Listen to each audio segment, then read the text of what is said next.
Di video kali ini kita akan bersama membahas salah satu produk kredit tanpa agunan dari Bank DBS, yaitu Digibank KTA. Bagaimanakah cara mengajukannya? Apa saja syarat yang dibutuhkan untuk mengajukan pinjaman? Berapakah limit dan tenor pinjamannya? Dan tidak lupa kita juga akan membahas suku bunga pinjamannya. So jangan di skip videonya karena mungkin akan ada beberapa informasi penting yang mungkin sekarang ini sedang kalian butuhkan.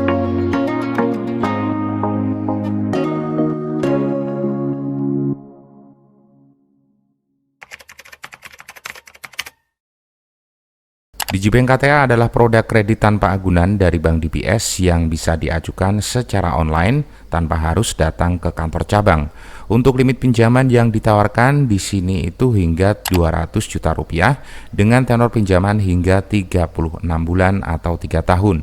Sedangkan untuk bunga pinjamannya itu mulai dari 0,88% flat per bulan. Dan hitungan bunga ini hanya sebatas estimasi saja ya teman-teman, bisa berubah sewaktu-waktu tergantung dari regulasi atau kebijakan Bank DBS selaku pemilik produk Digibank KTA.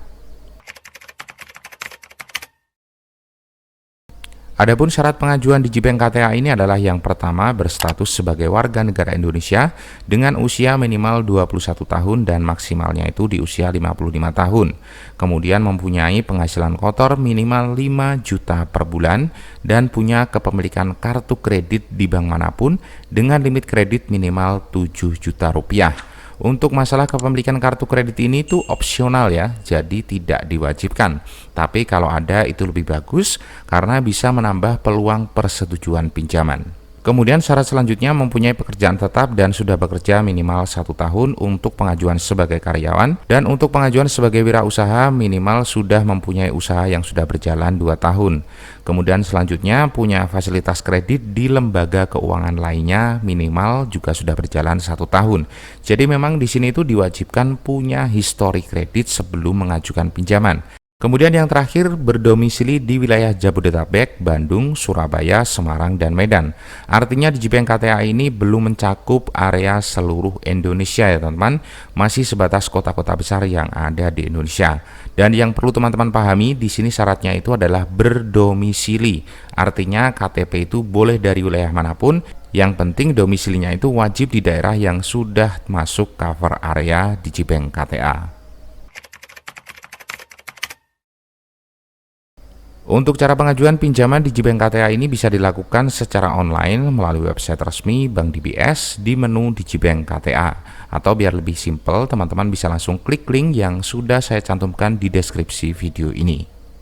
Di sini sudah tersedia formulir pengisian data diri yang dibutuhkan, dan setelah pengisian datanya selesai, kalian akan langsung mendapatkan persetujuan awal. Makanya di Digibank KTA ini bahasa marketingnya itu adalah KTA dengan persetujuan pinjaman 60 detik. Nah, sebenarnya yang dimaksud persetujuan 60 detik itu adalah persetujuan awal ya teman-teman, seperti jumlah limit dan tenor pinjaman yang didapatkan, bukan langsung cair dalam kurun waktu 60 detik.